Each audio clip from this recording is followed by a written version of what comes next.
एक बात जो आपने नहीं पूछी है वो आपको बताना चाहूँगा। हमारे दोनों ब्रेन के हिस्सों को जोड़ने वाला जो हिस्सा है उसे मिड ब्रेन कहा जाता है। शायद आपने सुना हो मिड ब्रेन एक्टिवेशन के बारे में। कुछ विशेष एक्सरसाइजेस हैं, कुछ खास संगीत डेवलप किए गए हैं जिनको सुनकर, उन अभ्यासों को करके हम अपने मिड ब्रेन को एक्टिवेट कर सकते हैं। पुरानी भाषा में इसको आज्ञा चक्र या तीसरा नेत्र कहा जाता था। दोनों भ्रकटियों के मध्य में नासाग्र दृष्टि रखने से वहाँ ध्यान एकाग्र होता है और हमारे भीतर मिड ब्रेन जो कि अक्सर निष्क्रिय रहता है वह सक्रिय होने लगता है। तब हमारे जीवन में और हमारे बाएं तरफ दाएं तरफ इन दोनों पक्षों में एक प्रकार का समन्वय स्थापित होता है, एक संतुलन बनता है।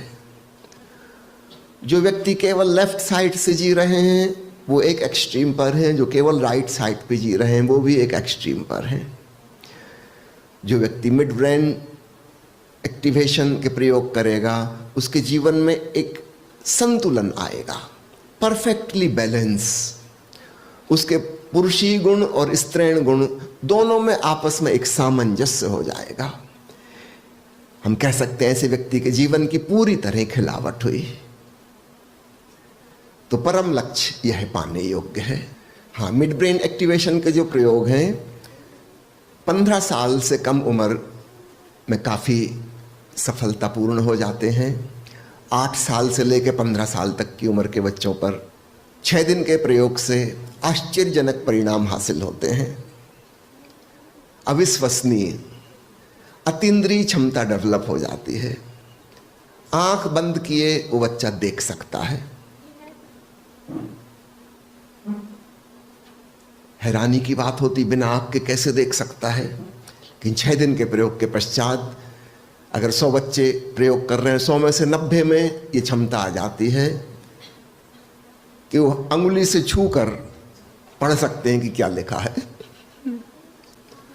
हम लोग कई प्रकार के प्रयोग करते हैं। परफॉर्मेंस लास्ट डे मंच पे उनके पैर के पंजे के नीचे पीछे से जाके ताश का एक पत्ता छिपा दिया पंजे के नीचे और वो बता देगा कि कौन सा पत्ता है। बहुत हैरानी के प्रयोग होते हैं। सूंघ के बता सकते हैं कि कौन सा रंग है। अब सूंघने से रंग का कैसे पता चलेगा, लेकिन पता लग जाता है। मिड ब्रेन एक्टिवेशन के बड़े चमत्कारी प्रभाव हैं। एक बार ग्रीष्मावकाश में तब करीब 100 से अधिक बच्चे इसमें शामिल होते हैं और लगभग 90% बच्चों में वह अतीन्द्रिय क्षमता डेवलप हो जाती है। वयस्कों के लिए यह प्रयोग उतना कारगर नहीं है, लेकिन जिन लोगों ने ये प्रयोग डेवलप किए हैं वो आगे और रिसर्च वर्क कर रहे हैं और ऐसी उम्मीद है कि शायद भविष्य में कोई और विधि खोज पाएंगे जिससे कि बड़ी उम्र वालों पर भी सफलता हासिल हो सके। अभी तक बहुत बड़ी सफलता हासिल नहीं हुई है, लेकिन बच्चों पे तो 90% सफलता हासिल है।